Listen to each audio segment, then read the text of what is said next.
আলহামদুলিল্লাহি রব্বিল আলামিন ওয়াসসালাতু ওয়াসসালামু আলা রাসূলিহিল কারীম ওয়া আলিহি ওয়া আসহাবিহি আজমাইন। আম্মা বাদ, ফাআউযু বিল্লাহি মিনাশ শাইতানির রাজিম। বিসমিল্লাহির রহমানির রহিম। আমরা সত্য ঘটনা অবলম্বনে বাস্তব মানুষের জীবনের দোয়া কবুলের গল্পগুলো আপনাদের সঙ্গে শেয়ার করে থাকি।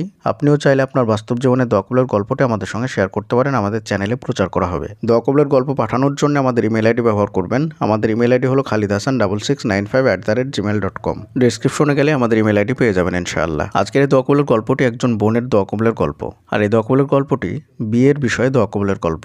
এই গল্পের মধ্যে তিনি অনেকগুলো আমলের কথা উল্লেখ করেছেন, আর প্রতিটা আমলে অনেক শক্তিশালী আমল। এই আমলগুলো যদি আপনি করেন তাহলে আপনার যে কোনো দোয়াই কবুল হয়ে যাবে ইনশাআল্লাহ। এবং এই দোয়া কবুলের গল্পের মধ্যে তিনি অনেকগুলো বিষয় উল্লেখ করেছেন, যে বিষয়গুলো অনেক ছোট ছোট বিষয়, কিন্তু ওই বিষয়গুলো যদি আপনি আপনার বাস্তব জীবনে বাস্তবায়ন করেন তাহলে আপনার দোয়াও এই বোনের মতো করেই কবুল হয়ে যাবে ইনশাআল্লাহ। তো যাদের বিয়ের বয়স পার হয়ে যাওয়ার পরেও বিয়ে হচ্ছে না, তারা এই দোয়া কবুলের গল্পটি খুব সুন্দরভাবে শুনবেন মনোযোগ সহকারে। তো চলুন গল্পটি শুরু করা যাক।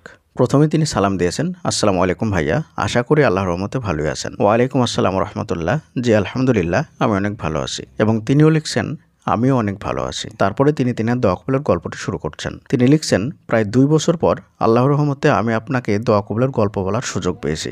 আলহামদুলিল্লাহ আলহামদুলিল্লাহ আলহামদুলিল্লাহ। ভাই, আমি পরিবারের বড় মেয়ে, আমার আরও ছোট বোন আছে, তাই আমার বাবা মায়ের চিন্তার কারণ ছিলাম আমি। আমার মা আমার বিয়ে নিয়ে খুব চিন্তায় ছিলেন। আমাদের আশেপাশের প্রতিবেশীরা আমার মাকে বলতেন, আপনার মেয়ে বড় হয়ে গেছে, ওকে এবার বিয়ে দিয়ে দিন। প্রতিবেশীদের এইসব কথা শুনে আমার মা খুব চিন্তা করতেন। আমি আমার মাকে বলতাম, মা তুমি চিন্তা করো না, আল্লাহ আছেন, উনি নিশ্চয় আমাকে সাহায্য করবেন। আমি আমার বিয়ের জন্য কোনো চিন্তা না করে আল্লাহর উপর ভরসা করেছিলাম, এবং যেসব আমল করেছিলাম তা হলো রেগুলার তাহাজ্জুদ নামাজ পড়তাম, শুক্রবার আসর থেকে মাগরিব পর্যন্ত দোয়া করতাম, দরুদ শরীফ প্রতিদিন 1000 বার পাঠ করতাম, প্রতিদিন ইয়াদ আল জালালি ওয়াল ইকরাম 100 বার পাঠ করতাম, দোয়া ইউনুস পড়তাম, নিজের সাধ্যমতো দান সাদকা করতাম, মাঝে মাঝে নফল রোজা রাখতাম, এবং রোজা রেখে বেশি বেশি দোয়া করতাম, ইফতারের আগে দোয়া করতাম, আর নিজেকে পর্দায় রাখতাম, গীবত থেকে বেঁচে থাকতাম।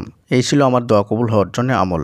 ভাইয়া, আমার গল্পটা অনেক বড় হয়ে গেছে, আপনি সুন্দর করে সাজিয়ে বলে দেন। আর ভাইয়া, আমার নামটা গোপন রাখবেন। আসসালামু আলাইকুম। ওয়ালাইকুম আসসালাম রহমতুল্লাহ। আমি প্রথমে বলেছিলাম, এই দোয়া কবুলের গল্পের মধ্যে যে আমলগুলো তিনি উল্লেখ করেছেন অনেক শক্তিশালী আমল। এই আমলগুলো যদি আপনি আপনার বাস্তব জীবনে করেন তাহলে আশা করি ইনশাআল্লাহ আপনার দোয়াগুলো এভাবে কবুল হয়ে যাবে। বিশেষ করে সেই সমস্ত ভাই বোনদেরকে বলবো যাদের বিয়ের বয়স পার হয়ে যাওয়ার পরেও বিয়ে হচ্ছে না, তারা এই আমলগুলো বেশি বেশি করে করার চেষ্টা করবেন, তাহলে আপনার দোয়াটাও এই বোনের মতো করে কবুল হয়ে যাবে।